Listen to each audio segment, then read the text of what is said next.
Greetings, ladies and gents, Mr. T-Rex here. We are back from holidays, and we are back in Railroads Online. The game has gotten to the point where I can now finally play it again. So, in this episode, we are going to take the two Class 48s and the hoppers up to the iron ore mine and drop them off. And we'll see how the game runs. So without further ado, let's get into it. So I've named these two Class 48s Tyranno 1 and 2. And we just need to basically top them up.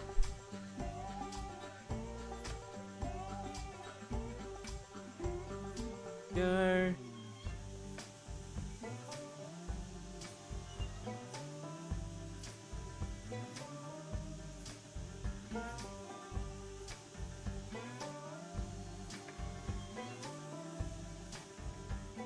Let's go check the brakes on all of the cars.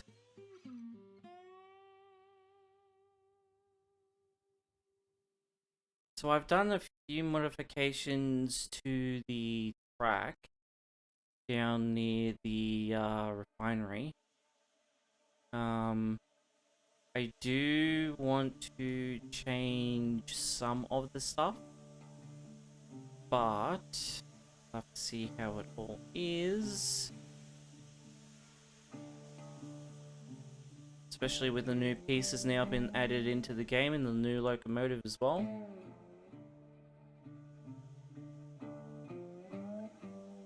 There's the Glenbrook, the Cookie, Class 70 up the back there. And we should be fine for these switches. And the Class 48 seem to be missing their lights for some reason.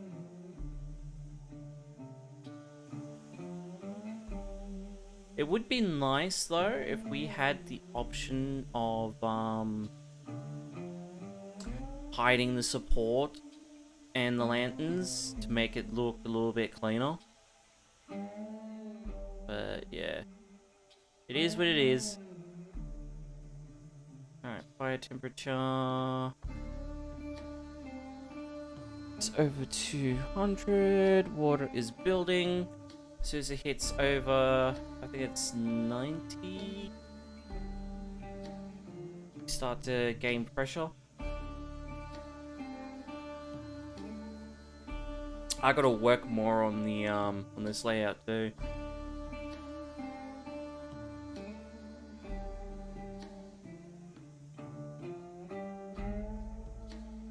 Alright, there we go. We should be able to go.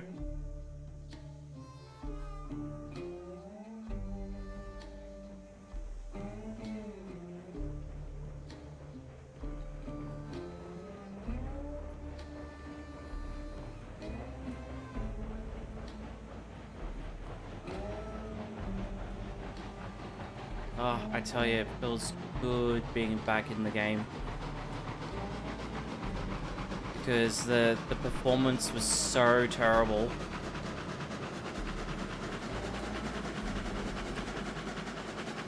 Now, people will be asking, why are you running two Class 48s? Can't you just use the Class 70? I could. But two Class 48s are stronger than the Class 70. I have seen people use tenders with them. I don't like using tenders. Because the two trains together literally are the same length as the Class 70 and you're getting more power.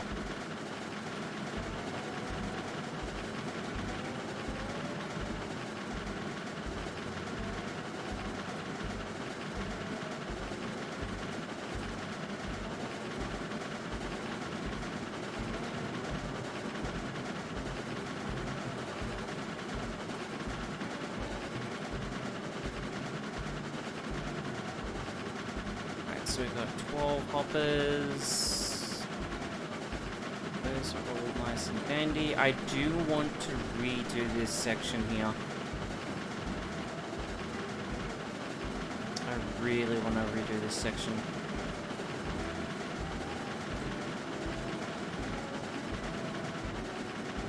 And this brings back memories from when I first did my tutorial episode. Man, it's been like, I think 2-3 years now. It's just crazy how much time flies.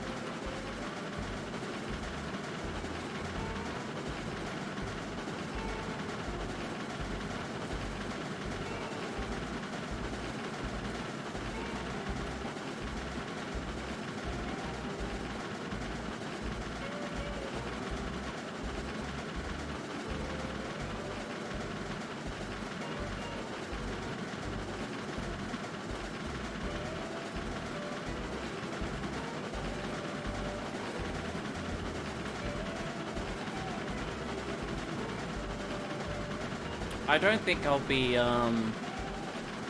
this section here, I'm just gonna leave it as it is. Even when new parts of the track come out, it's just, I've done it so well, it doesn't need to be tinkered at all.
So, for some of the people that are wondering, I am using a program called Railroads Extended, and I'm only using that to see the layout of my track over the overlay, and to slave the second engine, so I'm not constantly running back and forth.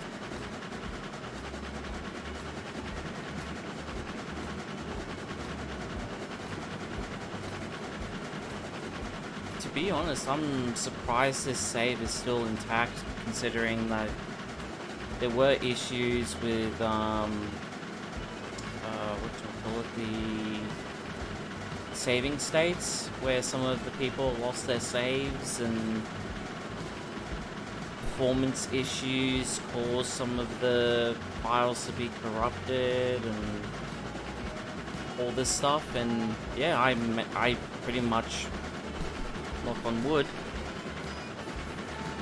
basically, yeah, all of it's fine and dandy. Now, I am wondering though that reason why the performance is really good is because of the foliage not being in the game because of snow. We're gonna see when this, all this disappears again, what the performance is gonna be like. Because if that's the case, I'm just gonna turn the grass, just turn it off. I'd rather have performance and being able to play the game than have it looking good and not having the ability to play the game at all.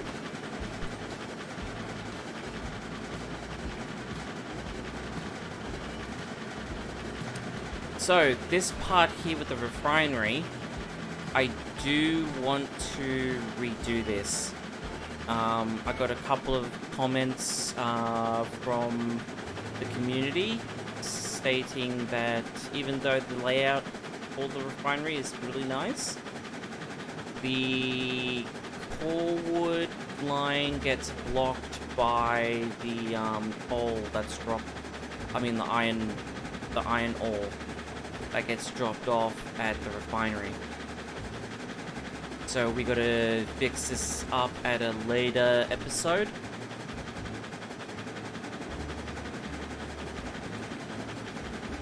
I also need to find a few tools to replant the trees to fill in all these gaps, but yeah.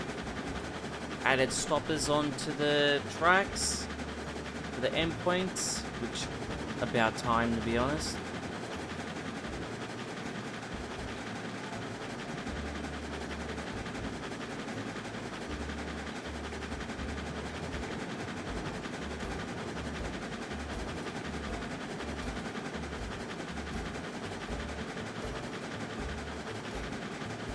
So the reason why I'm growing at 50% regulator is because for some reason these hoppers like to kick up off the track and derail the whole entire train.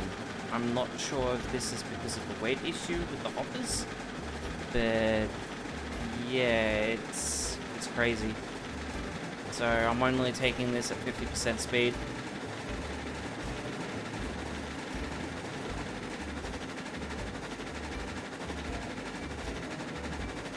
This train all day and not get bored, and we're on the wrong line. No! Didn't realize until we got to the end. We need to be on the left. This is another thing that I want to fix up due to this issue, if you're on the wrong side of the track.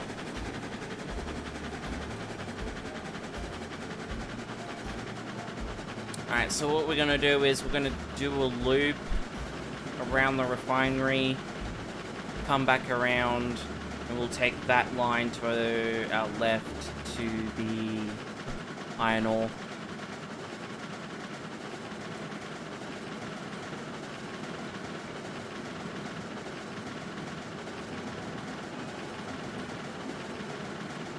Let's do this quick. Flip that track. So that way we don't go to the left.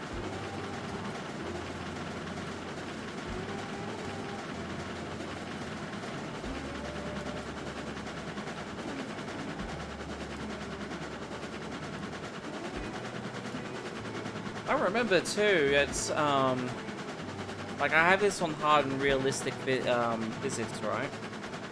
And when we got to the part with the bridge going up to the iron ore, I couldn't hold 12 hoppers, empty hoppers. And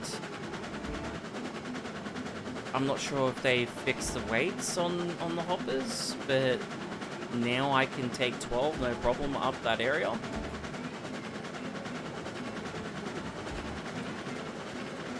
So this is the part here that I want to fix up.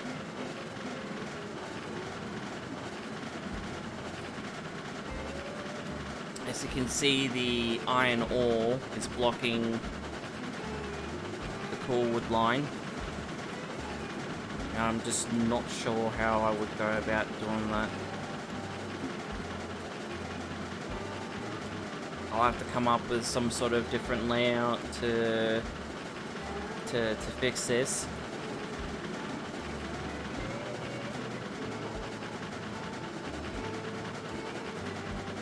But yeah, we'll get there. We'll get there.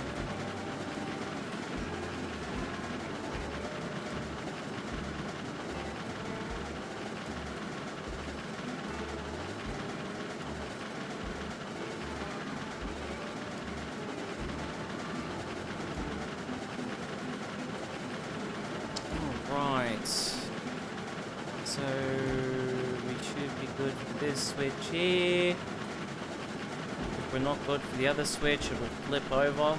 Just yay, no more derailments. And we're set for that switch as well. Alright, cool.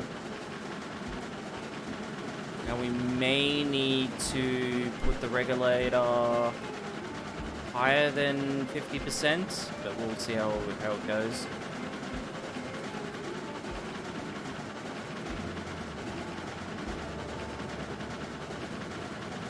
But all of this is 2%.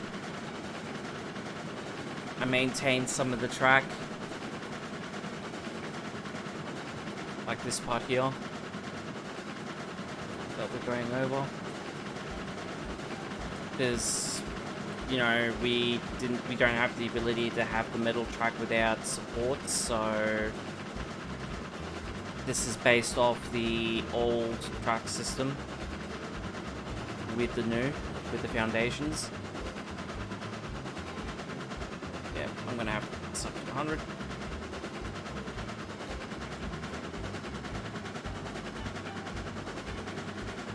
So with the two class 48s, with it being like 9,000 something track effort, we're basically 18,000 or 19,000 something track effort with the two engines. Where the class 70, I believe, is 15,000 and something track effort. I'll have to double check that. I'm not sure. I can't remember. But yeah, we're doubling the amount of track effort we have with just these two locomotives. And to be honest, I love the tank trains. It looks so good. I even have somewhere, where is it? All the ones that I got recently, which I'm going to be starting up a model train layout and post that on the channel when I'm in a new house. So that's going to be fantastic. It's going to be my first time doing that type of stuff as a hobby. So fingers crossed I don't butcher it.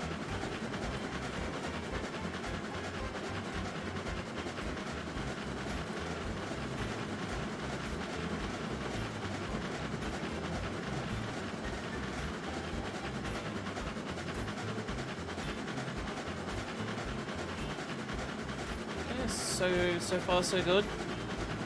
This part here I really want to redo and use the angle track that just came out recently. Because I reckon this would be better off with two tracks instead of merging into the one.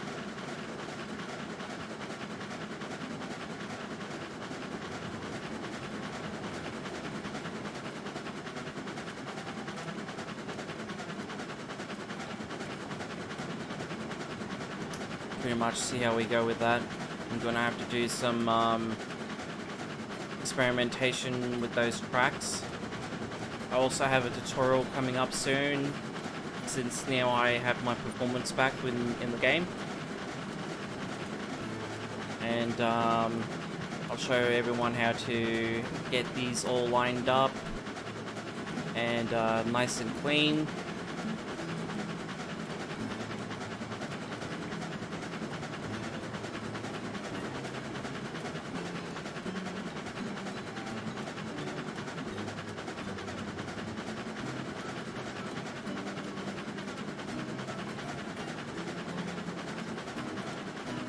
Currently going through this section here where the yard is. So the stone foundation track are the pass-through lanes. The ones on the left side that we're going through is the inner yard. Because I'm going to have multiple yards where people can shunt certain hoppers or carriages to and just leave them there.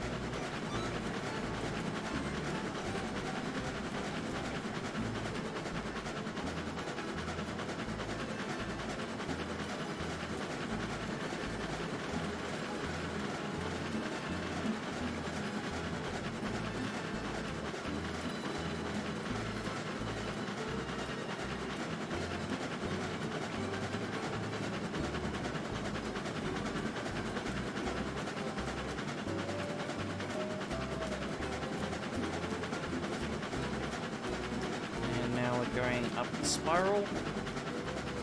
So this is between 1.5 to 2% gradient. It's based on the elevation due to the fact that the inner and outer are completely different. So I had to pretty much eyeball it to have it constantly level.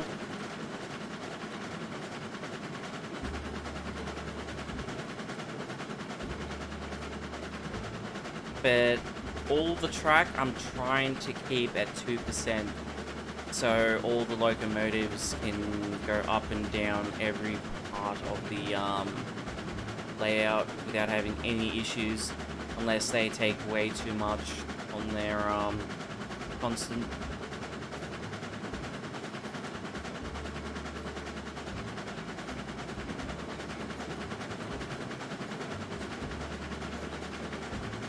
For this section here though, I did have it with the new track with the rails on the outer sides. I ended up going back to this track because at the time they were bugged, causing a code error, and to be honest, I also didn't want to do the whole bottom part of the track going all the way through, because I've already spent so much time on this line here. I am going to basically go through it and mix it up with a bit of the stone and the wood tracks, try and make it more natural, if that makes sense. But I did a really good job on it, I reckon. And this is all 2% as well. I even went further up the track and fixed the part that was a bit too much.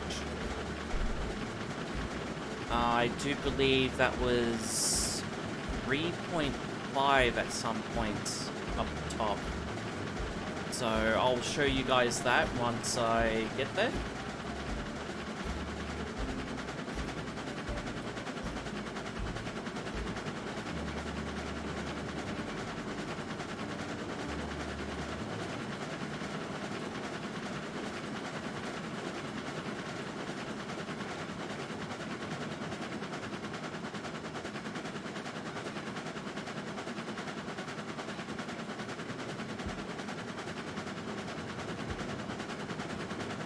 So this section here that we're coming up started going up beyond 3.5.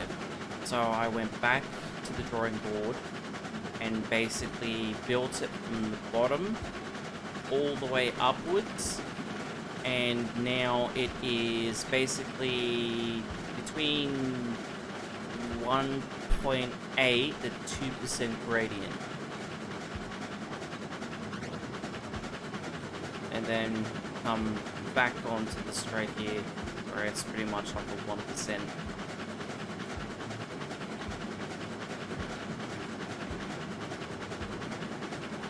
Oh, I tell you, it feels really good being able to play this again.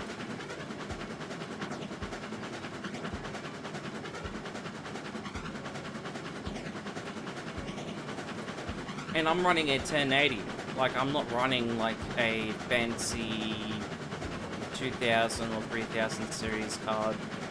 Like, I'm running a 1000 series card, which is 1080. So the performance is like, you can play this with a very old graphics card and still, you know, do a decent job.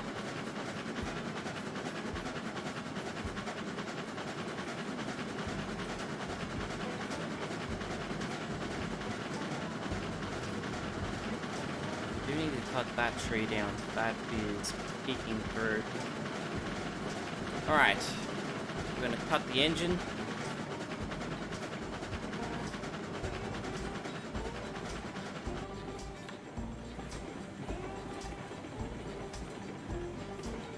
And we're gonna drop these hoppers off in this lane here.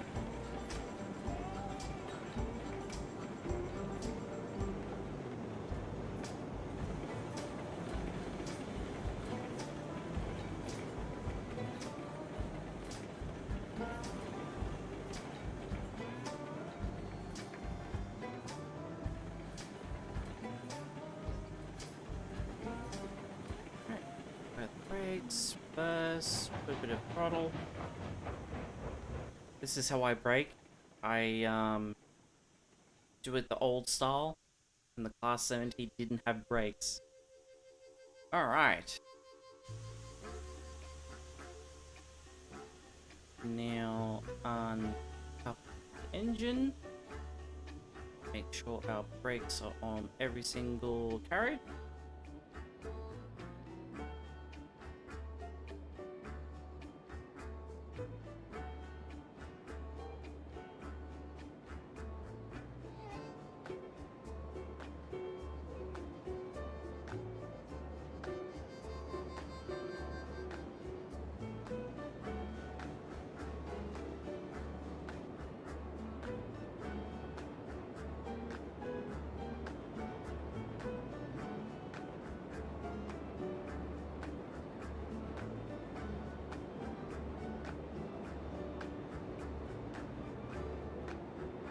And there we go. We have successfully dropped off our hoppers for the next run. Hopefully I can get a few of the boys on the game and we have more than one locomotive currently going. I am going to be doing a series where I make the track constantly going through the mountain here and connecting up to the other side. But we'll have that as the next episode. And I've started using this method here with the tracks. It's a nice way of making sure that the trains can choose where they want to go and merge on the same lines. But until then, my name is Mr. T-Rex. I will have more episodes coming soon. If you like this video, hit that like and subscribe button, and I will see you all later.